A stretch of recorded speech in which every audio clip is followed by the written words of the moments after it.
say welcome, welcome. It is an incredible night when it comes to discovering great people all around the world, having many things that they do. Tonight is all about the talent, and we're talking a very diverse talent. We're talking about singers, actors, producers, authors, and more. And we're going to have a real treat tonight. You saw his name in the lights. That's Reid Lance Rosenthal. There's so much about him, but I want to just bring him up a little bit, and then we'll bring him on. But I love to share the slides because it kind of gives a step foot of who he is. He's Reid Lance Rosenthal. He's an author, rancher, conservationist, but he's a keynote speaker and many, many more. So let's just bring on Reid. Reid? I'm here. You bet. Nice introduction. Thank you. Thank you so much. I have a lot of questions for you. When I discovered you at the fair, you discovered me first from my booth. However we met, I never knew that one person could do so much when it comes to diversity. I mean, usually you have an author that writes a book and it's fiction or nonfiction, and they stay with that. And that's their life. But not you, Reid. You're a rancher. We're going to talk about that. You're a nonfiction book writer. We'll talk about that. And then a whole plethora of incredible fiction, but historical fiction, because you won awards with the historical content on that. So let's start with you. You got it. Tell us a little bit about why and your diversity. Well, I hate to be bored. You know, you have, my father once said, you got 1,000,000 miles, you can burn them quick or burn them slow. I just like burning them quick.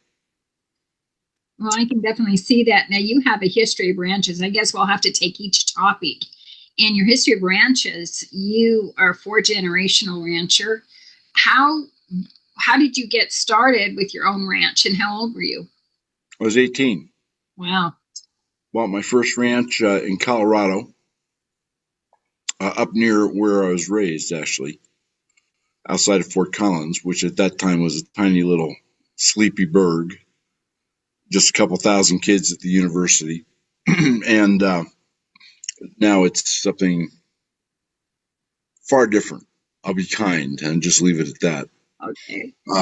But yeah, bought a ranch. In fact, my partner and I, we lived in two 16 by 8 wall tents.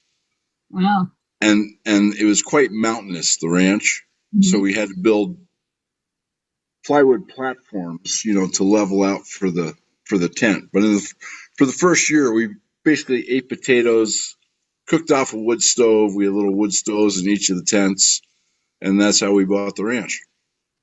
I'll be darned. Now, you were with the partner, so did you guys just figure out, I know, let's go into ranching, and can you do this with me? Is that how it was? Or we both had a love of the land, and, you know, obviously the ranching's in my blood, and the opportunity came up, and we scraped and scrimped, and we were up on the ranch while we were going to school, and we also had we were buying older homes in town at that time, remodeling. Oh, excellent. A number of them, and we turned into quite the slumlord at the end of the 4 years of college. I think we had 52 rentals. Oh, that's amazing. It sounds like my son. He did that on his own. He has a bunch of rentals in Coeur d'Alene, a bunch of them, and kind of did his own thing, and he didn't learn it from me. So with you learning about the land and the work and then investing, is it from your family or did you just do this on your own? Well, you know, I mean, my family's been in various businesses for generations. Mm-hmm. So obviously some of that rubs off on you. Oh, okay. But in the end, you know, you go out and you make your own mistakes, and you make your own successes, and you figure out what works and what doesn't work. And you still do things that don't work, but you minimize them. I hear you. So your first ranch, how many acres? 410. That's a lot. That's a lot to the most person. I have a nice master planned 1 acre. Okay. And to me, that's a lot. But we're talking a lot of space. I read in an article recently that I read about you. You have 10,000 acres right now. Is that correct? Well, actually, the surface acreage is probably closer to 20. Okay. That's nice. That's a big chunk. I mean, as a rancher, as a land steward, if you're working on the land, everything is by surface acre. It's not by measured acre. So a measured acre is measured on a plane, right? 1 acre, quarter section, whatever it is. But you quickly learn that if you buy a fence, you're going to replace a fence along one of your section lines, which would be a mile by a mile by a mile is a section, right. 640 acres. If you're in hilly country, if you buy a mile of fencing, you're 4 miles short, because the ground has its contours. So you do all your work, you do all your planning based on surface acres, which is the real acreage of the land. So when you get the deed, you have deeded acres. Is that not the same? No, it's not the same. The deeded acres would be the legal definition and the vesting of ownership, but it's done on a plane, and land doesn't lie on a plane, particularly in the mountains. Right. So an acre of land, if you think about it, an acre of land, the square, which you'd put over, let's say, a mountaintop. Right. Mountaintop's going like this. That's all surface acreage. Okay, so you have about 10,000 acres of mountains. And about 20,000 surface acres, yeah. Okay, surface, which is the mountain part. Okay, right. I learned something. I can't wait to tell my husband. I think. Yeah, my personal opinion is that in the future, sometime, I don't know if it'll be in our lifetimes, but you will sell land based on the surface acre, not on the measured acre. I'll be darned. Well, you would know just like in metropolitan areas, they originally started selling it in quarter sections, 40 acres. Then they started selling it in quarter sections, 10 acres. Then they were selling it by the acre. And finally, they now sell it by the square inch. Okay, that is excellent. And you would know that. I want to this is perfect to get into your book, your nonfiction book. And I say that because you're diverse, you have both. But Land for Love and Money, how did this get started? Well, that's the first of 3. There'll be a workbook that goes with this too. But this is the first of 3 books in this little nonfiction series. This is really centered around acquisition. And it's apropos to any real estate, but it's particularly apropos to rural land, ranches, farms, anything that has any kind of volume of land. I mean, you could apply some of these principles to your lot in town, but it really is applicable to anything that's an acre or more. And Land for Love and Money is exactly as the title denotes, right? I love it, and you can also make money with it. I think this is excellent. We're in the middle of it, my husband and I, and we listen to it. You have it on Audible, which I absolutely love. And we have some great discussions. As I mentioned, every morning we go look at land, and we're talking 1,000 plus. And it is a lot of learning. This book is a must have if you are looking into purchasing any land. And I love it. So thank you so much. You said there's several volumes coming out, though, with this one, right? Yeah, the next one will be on the ownership, management, stewardship of land, making the land work for you tax-wise, lowering your 1040 obligations and liabilities, and all the things you can do with it to improve its value, and all the things that you want to do with it, because that's your responsibility as a steward of the land. The National Association of Realtors says, under all lies the land. That is true.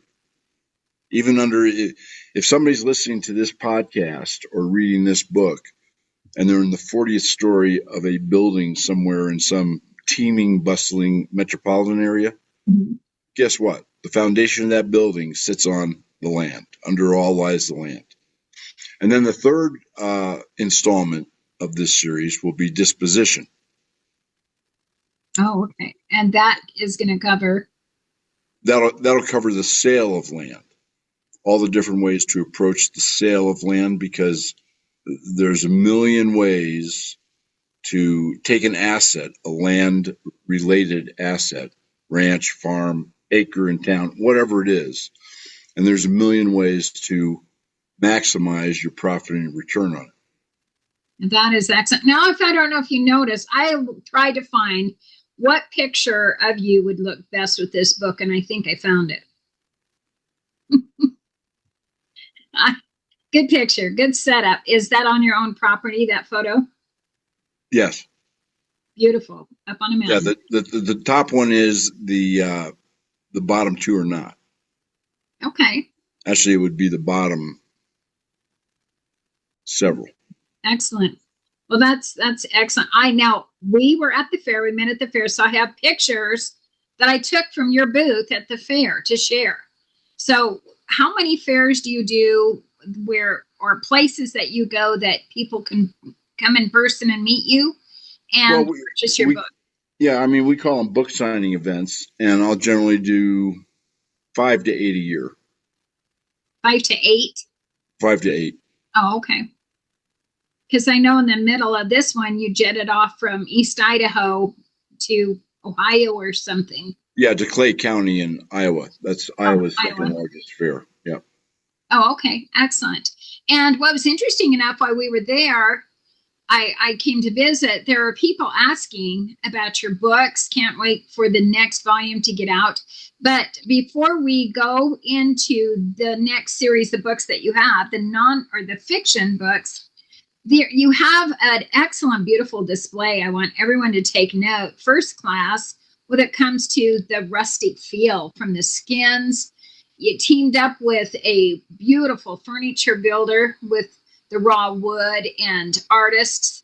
This was beautiful. Did you work with this, or was it a team effort? You know, I've always had the ability to kind of self-design. Wow. It was beautiful get up. And we have this photo. I think I have a bigger one. Now here's that standing back from the place in a very rustic looking building inside a building. So I was impressed with that. And you had some help, but there's always people surrounding this. But this photo, I keep leaning to this photo and this map. Tell me a little bit about the history, because it's within the story. Well, the print there is a print of an oil painting by Debbie Sampson, big national artist, and that's the cover of book 2. Okay. Excellent. And then the map is the map of the travels and travails of the various characters in the historical fiction series. Okay, we're going to lead right on to it. Out of this, the second part interview that we're going to add to this, we have never talked about your book. So there's a close-up of the second book, Artist. And then we have, again, so many people that kept coming through. Interesting enough, we're going to talk about your books. You have 4 books written. People wanted to know when book 5 was coming out. And you told me when you started writing this, you wrote the first book and the last one, which happens to be number 22, so you know the end. That's right. Let's talk about that. That is brilliant. But let's talk about. I'm not sure it's brilliant, but that's what I did. I bookended it. Yeah. No pun intended. Well, you know how the ending is. You're not weaving all over the place. Kind of, you have a plan and a purpose. But let's talk about how all of this started with your very famous books. Well, I mean, it started. When I was 9 years old, I decided I would write books. And ReidLanceRosenthal.com. There's a blog on there, Why I Write. Mm-hmm. And it's humorous. People will enjoy it. But I mean, I can tell you the exact moment that I decided I would write books. And it just took me many, many years, decades, to get motivated to do it. But what began the motivation was the beginnings of the attack on our history, which started around 2010 or so, and really pissed me off. I I mean, you get to have your opinion about history, but you don't get to change history. Good, bad, black, white, right side up, upside down. History is history. And it is the touchstone of the past, and the touchstone of the past is the guidepost to the future. So that was the initial motivation. This was a story I always wanted to write, because it's really the story of men and women from England, Ireland, Norway, Europe, the Europeans, Scotland. There's an Oglala Sioux family, a Ute Indian family, an Apache family coming into the story in book 5. A young man from China, drugged in Shanghai, who awakens to find himself laying track coming east from the Pacific. A trapper in the Rockies. It is a renegade that most people will detest, but a complicated, complex character. And a host of other characters. So we broke a lot of rules in this series. Rule number 1 is you only have one, at most 2 protagonists, and only one, at most 2 antagonists. And in this series, you have 11 primary protagonists and, a host of antagonists. But it kind of makes the Wild West wild. Well, it's the story of us, because it's not just a historical story. It's a sociological story. It's really the tale of how all these men and women, uncommon cultures, differing origins, competing ambitions, and how they weave into the American cloth in the Rockies over 5 generations. I've always been fascinated by the fact that America alone amongst nations is a tapestry. Every other country on the planet is a mosaic. It's a really big difference. And this story is really the tale of the weave of that cloth. I'm just amazed. We listened on Audible with all 4 books. I have so much to add to that, but stop right there. You interviewed 300 people for this book, for these book series. 303 to be exact. Well, I mean, was it getting the stories? Was it a certain family chain or many different people? Yes. No, it was, I interviewed the people who would have been the descendants of each and every one of these primary characters. Oh, wow. Excellent. That was brilliant. That was absolutely brilliant. Okay, when we had the 4 books, we listened to it, but I've never really listened. I'm more nonfiction. I'm the facts. I'm the motivational queen. I'm the one that has those kind of books. This was totally different in a great way, because it helped me learn more about myself through some of these characters and about how things would happen if I was in that same situation. But we have a whole life. The person that was reading all of these words, Jeff Baird, was amazing. Jack Bear. Jack Bear, okay. Yes. But he was every voice, somebody different. It brought it alive. Yeah, he's fantastic. I mean, he absolutely rocks these books. The first time I listened to this dude read my books that I wrote, I missed my ranch exit 3 times in 1 week, once by 40 miles. I mean, he absolutely rocks these books. And how he gets the male and the female inflection and all the various accents from all these different countries and the 2 Indian families. I mean, the guy is just phenomenal. There are characters, yes, he definitely, and different nationalities. Yes. He was amazing. So the component with your stories, with him bringing it to life, I think everyone should have it Audible and the real book, so you can follow along, but to hear it come to life. You're going to take a step further with these books, and that is going to a mini TV series. Is that what's in mind? Well, these 4 books, the first 4 were the foundation of the 1883 miniseries screenplay, and they have their own miniseries generating right now. And I can't talk too much about it because of non-disclosure agreements, but major network, and should be exciting. I'm just getting chills. That is exciting. And I didn't mean to just jump out and ask you on this broadcast, but that's part of journalism. You should know because you took journalism in college. But I love it. And I'm so glad that's happening. With the next 5 books, when are they going to start happening? Because you have 4 books out of the 20. Well, I'm late on book 5, and there's about 2 million readers or more that want to lynch me.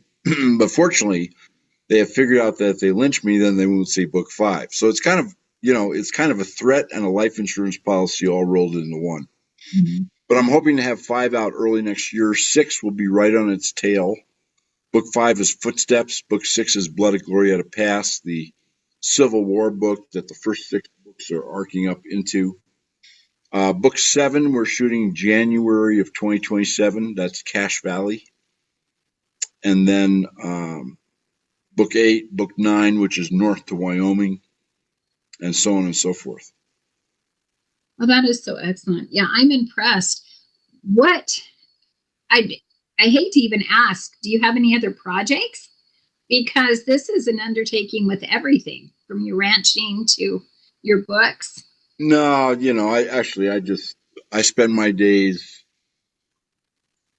settled down, ensconced in the comfy cushions of the couch, popping bonbons and watching soap opera right, reruns. You don't do that. I know better.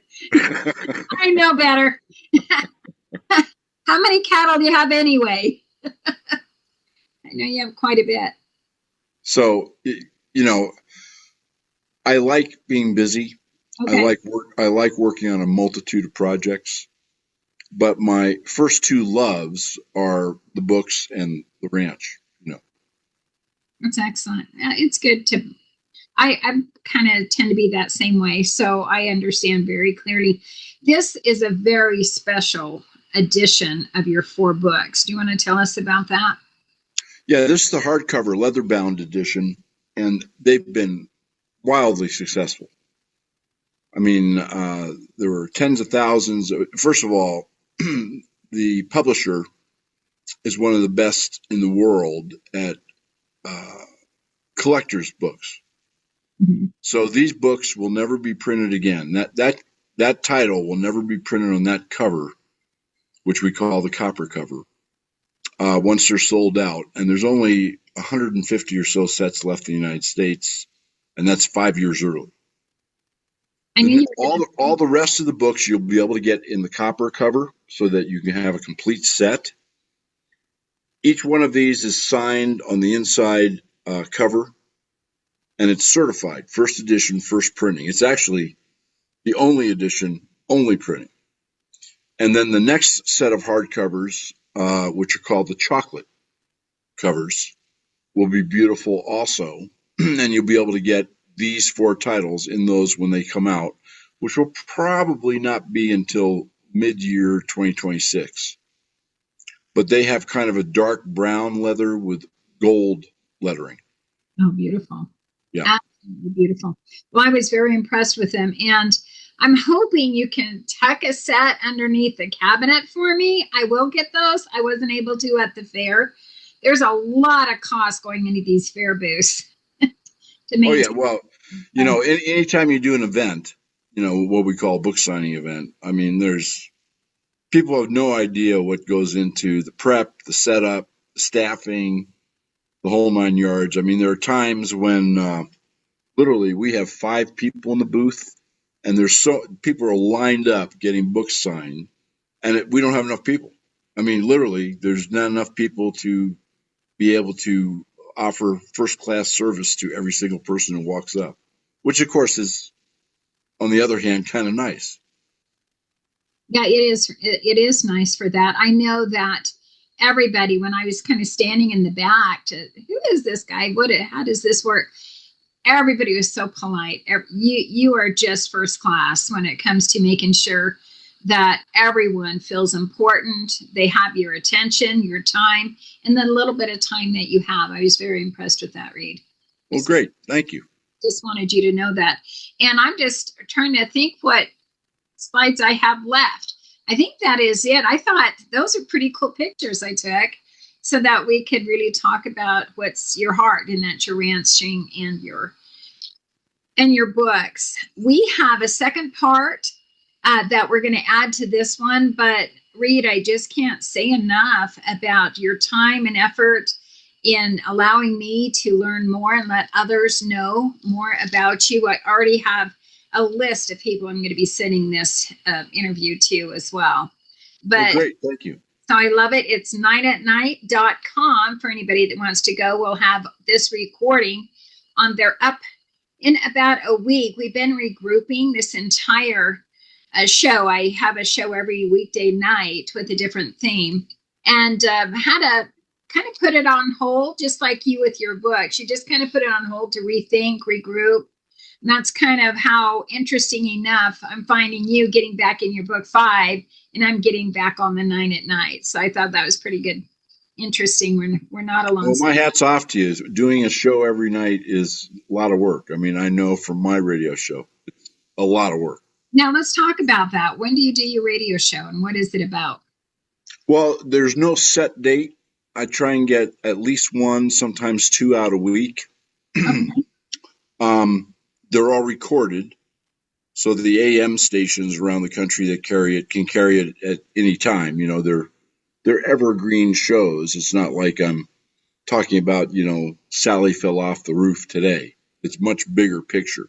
Right. It's macroeconomics, macropolitics, geopolitics, and as the name would connote, it's on the right side radio. It's not on the left side radio. Although folks, Americans who are liberals, and those are people who love America but think left, I have a lot of listeners, a lot of viewers. We're on, in addition to AM radio, we also have a podcast that's on the rightsideradio.com. Incredible amount of information on that site. Oh, I publish articles that are backup to all the things I'm talking about on each show, with each show, videos. I mean, it's just incredible. And there's a C19 page, which is probably one of the best on the web. I know it is because there are times that we get 5,000 attacks on that site in a day. Wow. 5,000 attacks. And they are from China. They're from Washington, D.C. Wow. Who would have thought? Yeah, who would have thought? They are from Europe. In fact, Brussels. Oh, what's Brussels? Oh, that's right. That's right. It's the EU headquarters. It's all coincidence, of course, all coincidental. But I kind of look at that as a badge of honor. But my job on the radio show is to bring truth to people. I mean, I don't sugarcoat it. If Trump has gone off the deep end, I blast him and the policy. For instance, I think I don't know what he was thinking by driving India into China's arms. Why don't we just say it's even Steven? I treat everybody even Steven. And my purpose is really to inform people about things that they haven't thought about. In other words, okay, this is what's happening on the surface today, but why is it happening? And what does it mean for the future? And I weave in history because, I'm a history nut. I weave in history to all this. I have a series on the radio show, the history of banking, the history of money, the history of the Federal Reserve, the history of mind control. I mean, all sorts of series. And all those tie in. If I'm doing a show, for instance, right now, the shows are on the reality of money because people aren't thinking they're not thinking enough, why don't we just say, and in some cases not thinking at all, about what today's quote unquote money really is, which is if you pull a dollar bill out of your pocket right now and look at the top, it says Federal Reserve Note. What's a note? It's a promise to pay. That's not a dollar. It is the promise of your government to pay you $1. There's a really big difference. and fiat currency, which can be printed at whim. If you go back almost 5,000 years, back to Mesopotamia, they experimented with it first. The end result has never been pleasant with fiat currency. How countries have gone under because they tried to plunder Oh, yeah. fiat currency. Yeah, I mean, and even in modern times, the last 100 or 200 years, I mean, the histories are legion. Oh, yeah, Zimbabwe, big choice. Well, Zimbabwe, Argentina, Brazil, Venezuela. I mean, look, you can go down the list. Turkey, I mean, all of them. Fiat currency is doomed to fail the day it is first printed. It's just a question of how quickly and with what kind of big bang it will go down and what the ramifications will be. So that's the series that I'm working on right now on the radio show. But that gives you an idea of the types of things that I cover.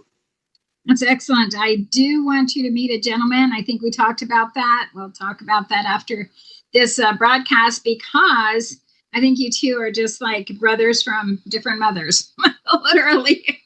And I love that. I love introducing people that really, need to know about each other. I'm really impressed with you. I'm proud of you to stand for what you believe in.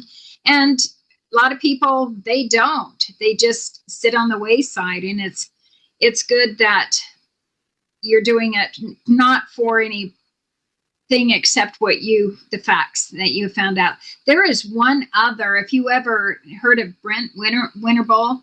Yes, I have. He used to fill in for Rush Limbaugh. Well, he's a friend, and he is in Charlotte, North Carolina, a friend of Ray's and mine, and that would be another great person to meet up with. That'd be great. We'll have to plan that. Yeah, definitely. So, okay, well, we are at the end of this. We will probably have you back for some other series, and we have a 2-part that I'll put together, and we'll just keep in touch with making things happen. Sounds great. Yeah. You bet. Okay, thank you so much. We're going to... Thank you, Christine. Yeah, we're going to close this out so I can add the other part here, but I just can't say thank you enough, Reid. You're amazing. Oh, let's give out your website real quick. What's the best way to... Oh, you bet. For the books, threadswestseries.com. That's threadswestseries.com. Great site. I think people will enjoy it. And landforloveandmoney.com, which needs updating, to be honest with you. My personal site is reidlancerosenthal.com. And all those sites are kind of linked so you can get from one to the other. The radio show is ontherightsideRadio.com for those that wish to partake in that. It's not for the faint of heart. I guarantee it's not for the faint of heart. Okay, some of us put our shows on Rumble. Yes, and you can catch me on Rumble, Gab, X, Truth. Excellent. Pradion, Brighteon, YouTube, you name it. Oh, I love it. Thank you so very much. And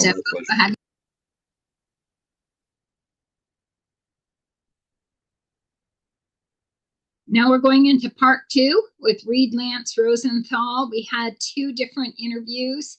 And again, I want to go through his websites again. It's threadswestseries.com. You can see on the bottom of this slide. And then also the one that is nonfiction for his land is landforloveandmoney.com. And he was talking about his radio show. It's ontherightsideradio.com. I hope you look into it.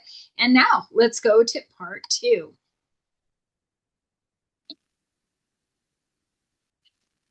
This has been excellent to be able to showcase all your talent. But Reid, right now, I want to take this time, get to know you inside. It takes a lot to write these incredible novels. In fact, when I read them, it changed me because I have not been able to stop thinking about it because of the in-depth of each character.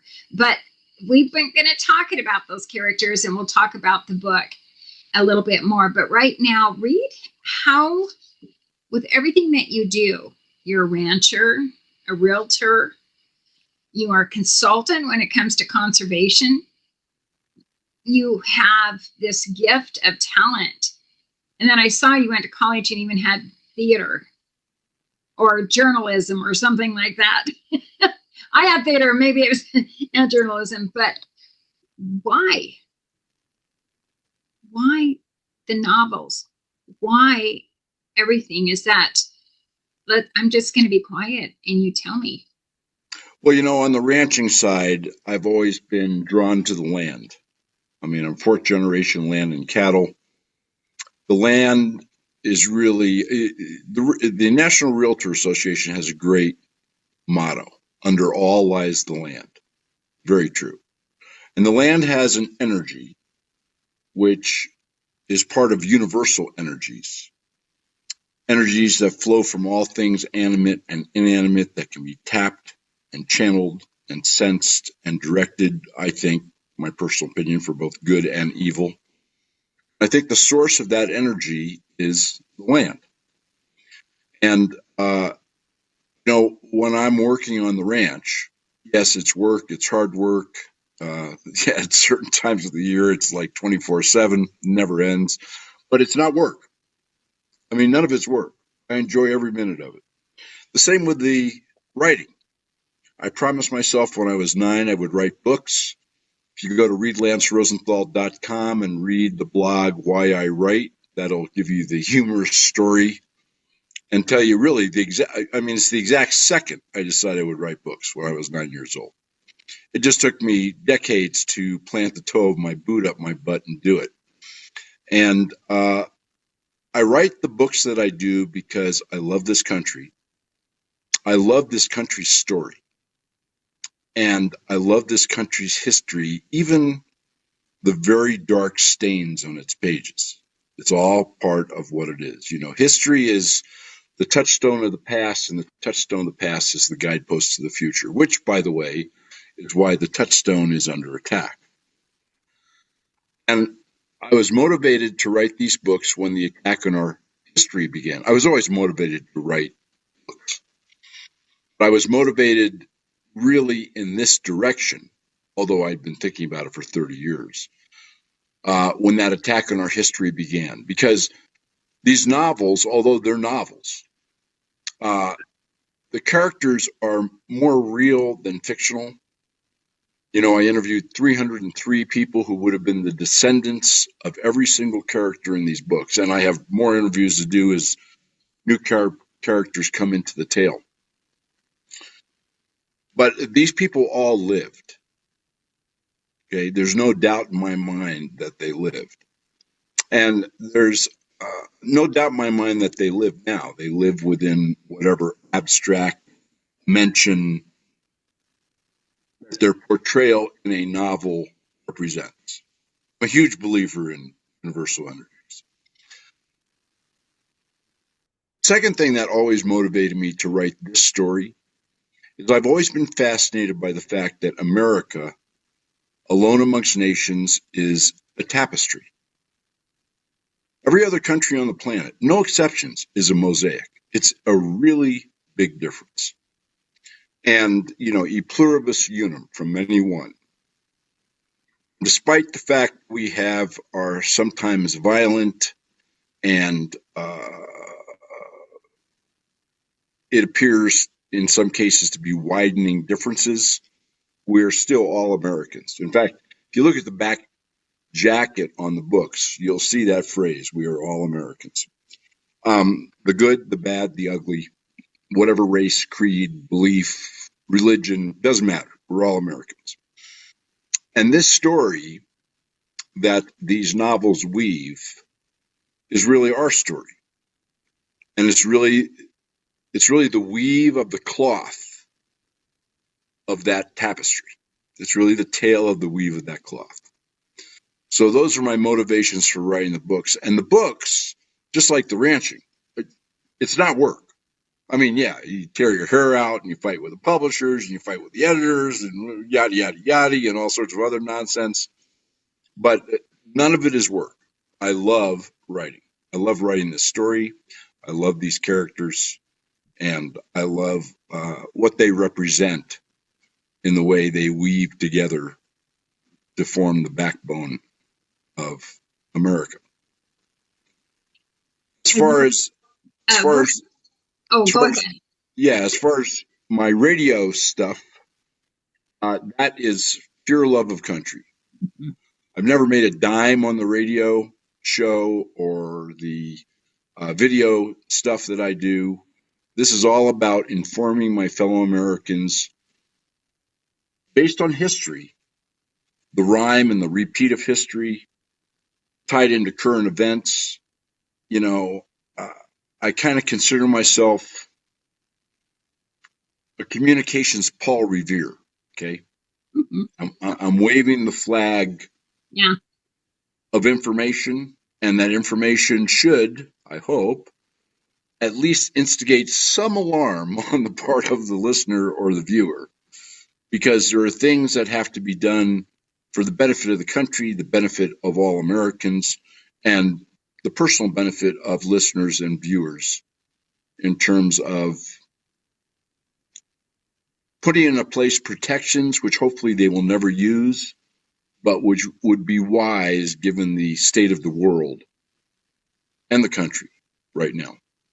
So that part of it is a little bit more work than the books and the ranching. To be honest with you, in a lot of ways, I'd rather not do it. It's a drain on time, but I think I bring perspectives. Some of them have been called over the years conspiracy theories, all of which have been proven 100%, not 90%, not 99%, but 100% correct with the passage of time. So just like I can put together a novel, you know, I know what that story is. In fact, the last book, the 22nd book of the Threads West and American Saga series is written. I wrote the first book and the last book. It's bookended. I know exactly how it ends. I'm filling in the story in between. And I've always had, I don't know whether you call it a gift, I don't know whether you call it a sense, but I can connect dots. And I can come to the conclusion of the most apparent, most realistic, most logical lines that connect those dots. And that tells a story. It's kind of like investors who chart price movement and volume and momentum. Right. They have their charts, and they can project out, you know, years based on what has happened in the past. It's a different thing, but it's the same premise. And then the realty work, I really don't. I mean, I'm a realtor. I've been a realtor for, let's see, I think 40, maybe 50 years, 40 years, 45 years in Montana, and slightly less, 38 or whatever in Wyoming. But I don't do realty work. I'm proud to say, and people, if there's any realtors listening, they're going to laugh. I have never in my career signed a listing agreement with a client. I've never listed a property. I will not. It's not what I do. I will help clients.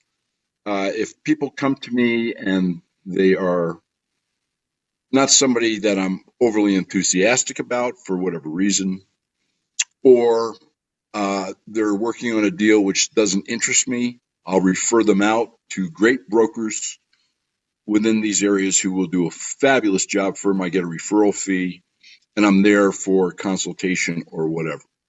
But I'm much more of a consultation type guy than a realtor type guy. And I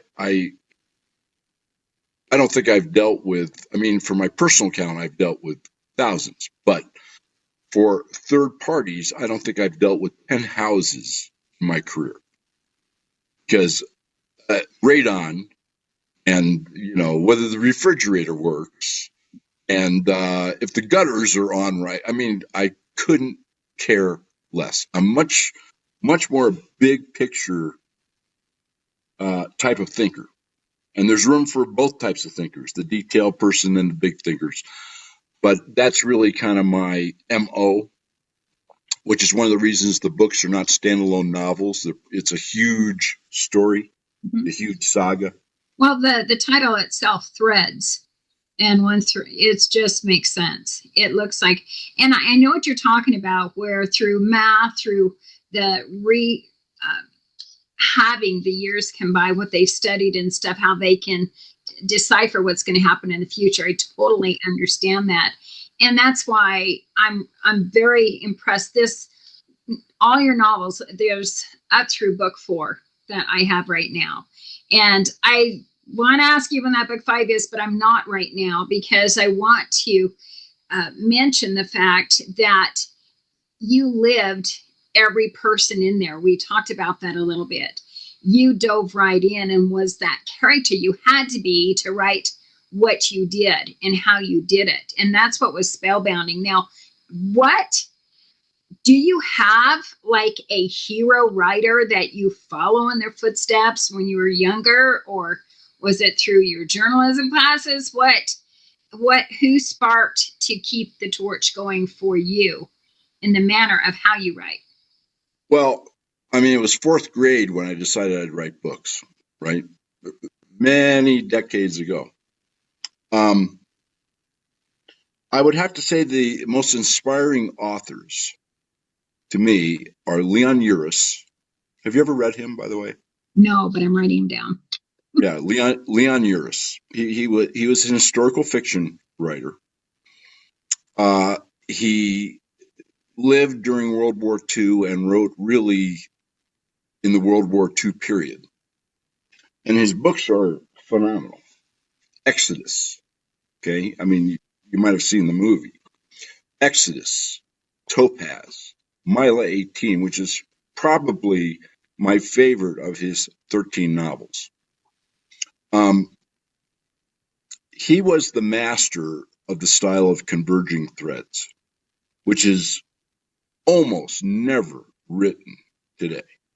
It is too much work for somebody to sit down and think out the complicated weave of a story that joins many parts and many people in a believable and seamless fashion. And since you have read the novels, you know that that's what Threads West American Saga does. Right. Excellent. I mean, in the beginning, in book 1, you're meeting characters who share neither culture nor country. Some of them are 5,000 miles apart, from the Rockies to Europe. And you will be meeting other characters in China and in Scotland. And I don't want to give away too much, but that's coming in book 5. You know these characters exist, but they don't have a clue as to the existence of each other. But you know that they're going to meet. And you also know instinctively, as the reader, that in their meeting, in their rendezvous, will be the weave of not only the story, but of the tapestry of the country. So, that style of Leon Uris influenced my style 99%. 99%. I mean, he was the master, in my opinion, of converging threads. I'm going to definitely look in his books. Now, real quick, when you've been writing, in my theater background in college way back when, is you live this character before you go out and perform it. How did you manage that? Did you have theatrical in your background, or did you know it had to be done? Or did he do that, and that's how you knew this is how you do this? You have to be the person. You know, it's interesting. In Uris's books, he doesn't have the number of characters that I have. They're really kind of ethnocentric to the story that he is telling. For instance, Mila 18 is the uprising in the Warsaw Ghetto. Exodus is the establishment of the Jewish state. Battle Cry is the story of a platoon. It's probably the most similar because the members of the platoon are from all over the country. Members of a Marine platoon in the Pacific in World War II.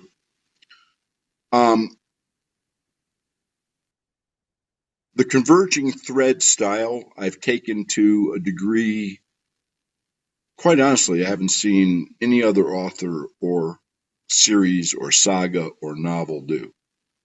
Maybe because I'm a masochist. I don't know. But I can't leave any of the characters out. Mhm. The men and women, from Europe, uh, starting in book 5 from China, the elderly black couple setting their life sails for the winds of Oh, I'm freedom. in love with them. I love them Oh, dearly. Lucy and Israel, huge, huge heroes in the book, right? Huge heroes in the book. And did you notice that Israel, of all the many characters, is the only one who's read the Constitution? The only one. I never even thought about it, but he sure knew that. Yes, and of course that plays in the story, but we won't go there. No spoilers from this author. No, And, no. you have the conflicted renegade who is very complex character and always evolving. And you have his young, innocent, and traumatized captive. And you have the vaquero chased north by the Texas Rangers, and the Ute Indian family, and the Sioux Indian family. Beautiful love story. Mhm. So you have all these many characters, which, number one, literary science, the rules of literature say, you never have more than 2 primary protagonists, and you never have more than 2 primary antagonists. Well, We changed that.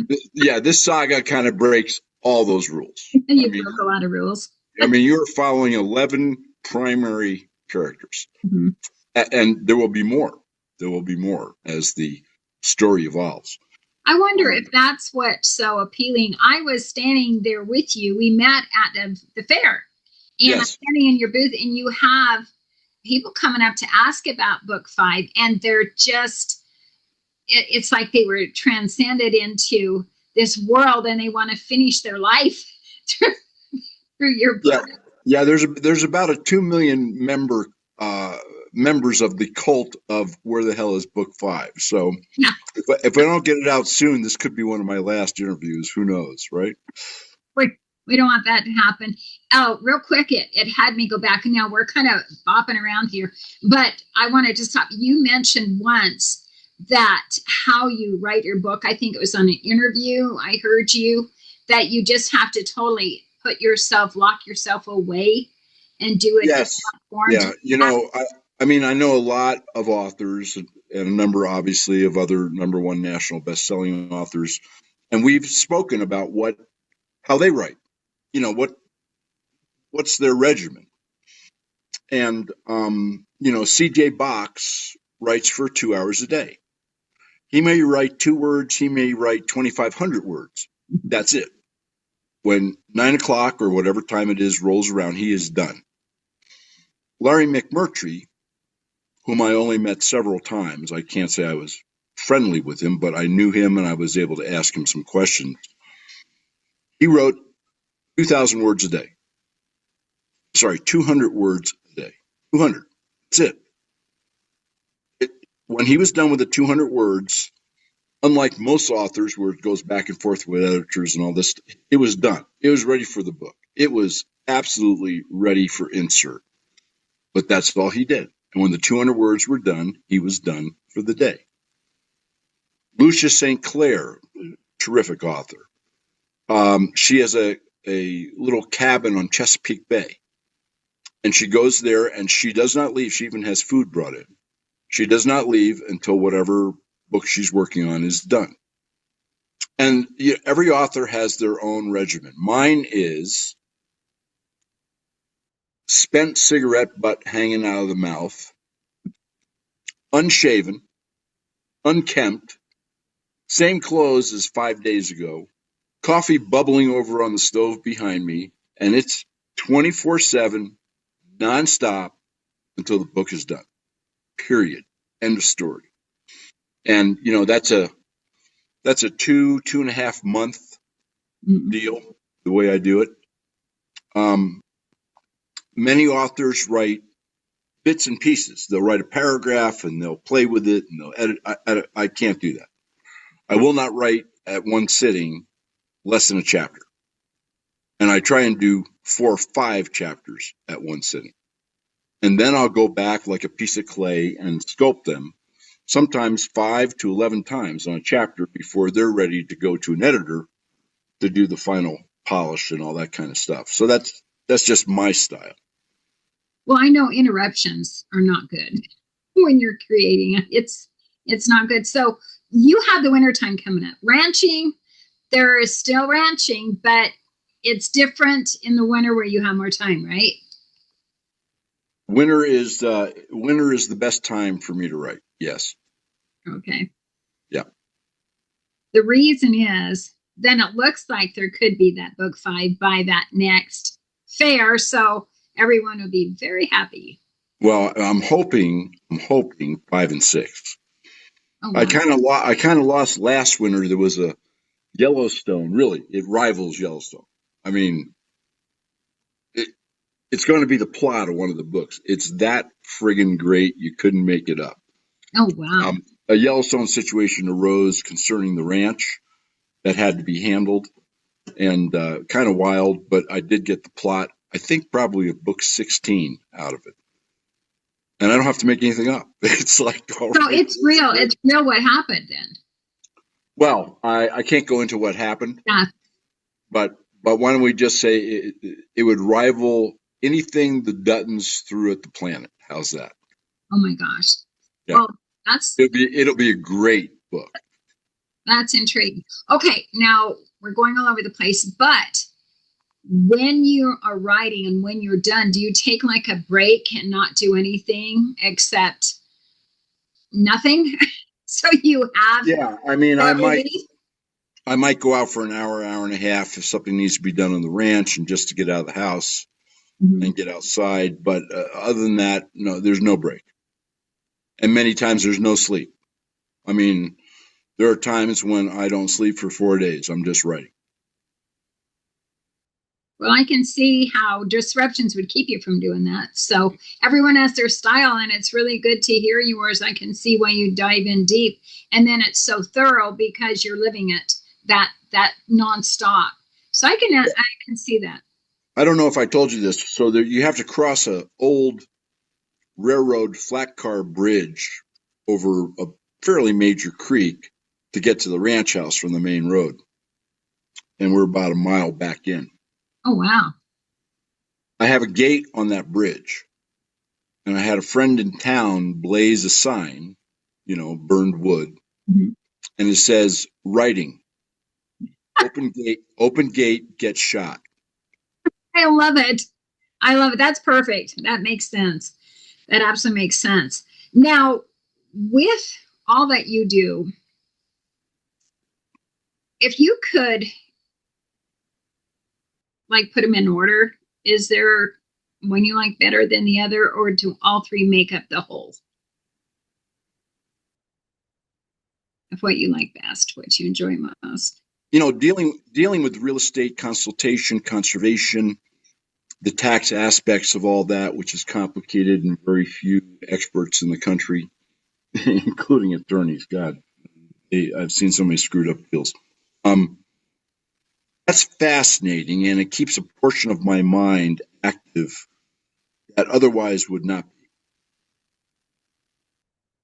Secondly, radio and the video, I really do for love of country. I mean, there's no other motivation. I would rather not have to do it. But, sometimes you have to step into the breach. Mm-hmm. The writing and the ranch, I'd have to put equal. Okay. I don't think my love of one is any more than my love of the other. But you'll notice that in the books, the land is really a character unto itself, right? The settings that I portray, that I create, which basically start each chapter, are all based on the land. It sets the tone for the chapter and the events that will transpire in the chapter. And so, in short,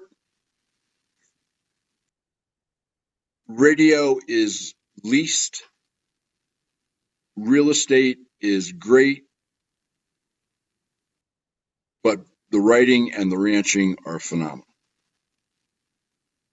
That is excellent. I really appreciate that. When we met, it was a conversation briefly with you and what you do, that for our pastime, just to have that little break away and have total freedom, I will look up ranches for sale, 1,000 acres plus. And it has to have water, it has to have plenty where cattle can be there, just multi-purpose with horses, equestrian. And I look a lot in the Rocky Mountains, only the Rocky Mountains. And Yeah. that's interesting that's my way to get away. Instead of people play games on their computer or they'll go do something, I have to look at land. And Right. that's what really intrigued me about starting the novels and reading them. I read nonfiction. I'm a nonfiction, a motivational, anybody that's motivational, inspirational. That's what I want to read so I can do better at what I do. And this novel just really spun my head around. In fact, I even told you the way that you describe everything so clearly, even someone blind can see. And yeah, that was quite a compliment. Thank you. And I'm going to own it because it is, I cannot say enough that how real that is. It's phenomenal. It totally spun me around for a good way, in a good way. Next, what is, after you have till book 22. Now you have, let's get back to your love of the ranching. Is it mainly cattle? Is it equestrian? I'm not a big equestrian. I mean, horses to me they're great animals, but they're tools. Okay. I'm not an equestrian person. Okay. I rodeoed when I was younger and dumber, but that was bulls, not horses. And I have 2 back surgeries to show for it. It's really the totality of the ranch, quote unquote, experience, right? It's the land, it's the extremes in the weather, it's overcoming unknown adversities. I mean, nothing like the people in the 1850s had. We are marshmallows compared to those people. They had grit. There's always things coming up that you don't expect that compound life and your ability to function. That you have to be kind of MacGyver to figure out and solve.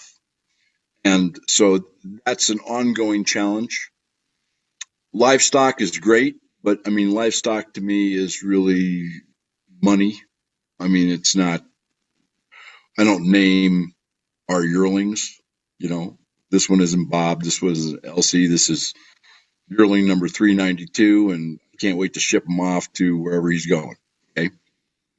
It's really the land stuff that grabs me.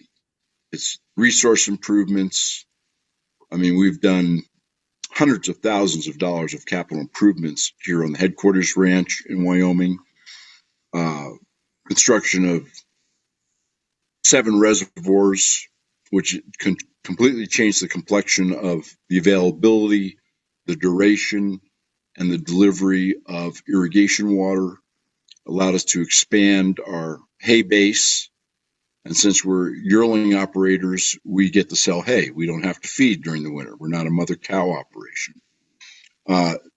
So we've expanded our hay base, that is the hayable acreage, from about, well, literally when we bought the ranch, it was a wreck. I mean, it's one of my specialties is kind of remodeling ranches. How's that? It's a grand, long-term, in this case, 20-year plan, in all sorts of aspects: production, crops, available pasturage for livestock, fencing, pasture division, pasture organization, water delivery, water storage. I mean, the list is endless, all resource related. And I find that puzzle fascinating. Once again, you have to have the end plan. It all has to be done in a sequential step because each is built empirically in the last. And if you get ahead of yourself and you get anxious, and I see owners do this, particularly newbie ranch owners from metropolitan areas, you go out and throw a bunch of money at something, none of it works. They got to redo everything. I mean, it's just total friggin' wreck. Way better to kind of take your time, pick your targets one at a time, know what the end goal is, and each one is a stepping stone toward that goal. So on this ranch, we've increased literally the first 2 years we owned this place, 25 whatever years ago. It wouldn't grow one bale of hay, not one single bale of hay. I mean, the ditches were screwed up. There was no storage. I mean, it was unbelievable. We have increased hay production after the third year, which I think was 50 bales. Whoop-de-doo, who cares? By 800%. Okay. We've increased hay base acreage, that is the amount of acres that could be hayed, from approximately 30 to over 227. Oh my gosh. We've increased water storage from literally 0 to somewhere around 300 and 350 acre feet, which is a lot of water. We've increased irrigation duration from 1 month to 6. And we are now delivering water to fields. You can still see the faint traces of the pioneer ditches that they dug by. I mean, these people were so tough. They were so tough. They dug by hand. Of course, we have machines and we have laser transits and, we have a plan and we have computers, and that makes a big difference. So we now have water going to fields which literally have not seen water for 100 years. Oh my gosh. And I love that kind of stuff. I just love it. So that's amazing. So what we have in the scope of who Reid Lance Rosenthal is someone that wants to leave life better than how he arrived, through all of your skills when it comes to the basic freedom of America, land, as well as the inside out, to provide hope.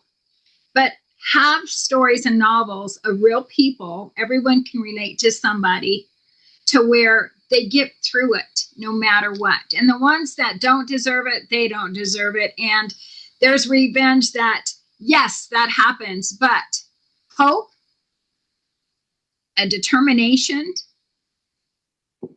and tenacity plus to keep America free from the pioneers, those who established, to today with the machines and everything to till and bring water, bring hope to the land, to bring more water. That's phenomenal. That's empowering.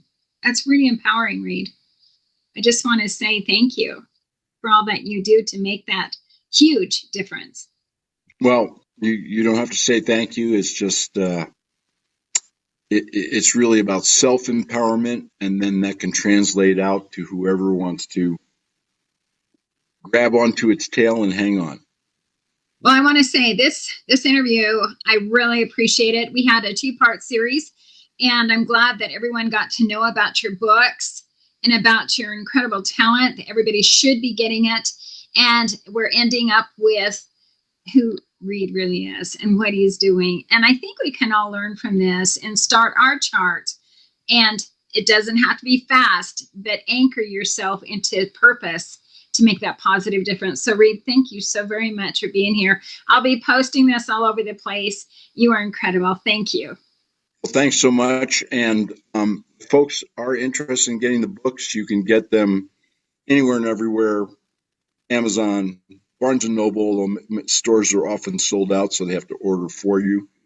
But Barnes & Noble online, Books A Million, and the publisher's website, which has some interesting stuff on it, which is www.threadswestseries.com, threadswestseries.com. So, and there you have it. 2 excellent interviews. We have quite a bit about Reid Lance Rosenthal, author, rancher, conservationist, keynote speaker, you name it. He can step up for that. Radio talk show host, But here's his websites again. It's threadswestseries.com, talks about his fiction, historical fiction books. And then his nonfiction is landforloveandmoney.com. And then his radio broadcast podcast is on therightsideradio.com. And we sure appreciate you watching through this. This is excellent. Anybody that has passion and desire can go and make this happen when it comes to your life, your dreams. And Reid is a wonderful example of that. It starts from the beginning. I'm Christine Campbell with 9atnight.com. We have 5 different nights here that we have different topics. We took a little hiatus and now we're back, coming back with more wonderful interviews. A Monday night, it's Raise Your Voice, Change the World. I have incredible, talented speakers from all over that are making a positive difference. I'm going to interview them, and all of us has a speech inside, a voice. Our voice can matter in the world, and we're going to meet some of these that are making a difference. On Tuesday, it's all about the business Minds Unplugged. You're going to hear featuring business owners with truth, tips, and tales. And there's quite a few. It just starts if you have a great idea. You can put all the knowledge and education and money to get it started. But I'll tell you, there's always hiccups out of all of the corporate worldwide CEOs that I've interviewed throughout the years. There's always hiccups. And that's okay. That's when it really starts getting interesting on how much passion you have to keep everything going. Wednesday night is just where you saw tonight. We're actually with interviews with very talented people, from singers, actors, authors, creative individuals. We have our artists that have been on this show. Thursday night, it's all about the money. I do have that slotted with my co-host Ray L. Patterson II. He is a chartered financial analyst, and definitely studies this just about 24/7 on what is happening with our money. And so make sure to tune into that. And Friday night, it's great. It's a party when it comes over 60 years old. What are seniors doing, individuals doing to really make a difference and start their life, recreate their life, whatever? You're retired and all of a sudden you want to have a new life, and it's okay. You can do whatever you want. And so it's fun, informative, and discussions, adventures, and more. So it's piece by piece to get the 9 at night totally on full schedule, but it's fun. And I love it. It's not work when it's fun, right? And you heard that from Reid. But I'm Christine Campbell, host of 9 at Night on air. And stay tuned. You can always go to the website 9atnight.com and see some older shows, but we sure appreciate you and all the talented individuals such as Reid Lance Rosenthal making the difference in changing the world one book at a time or one song at a time. Thank you so very much.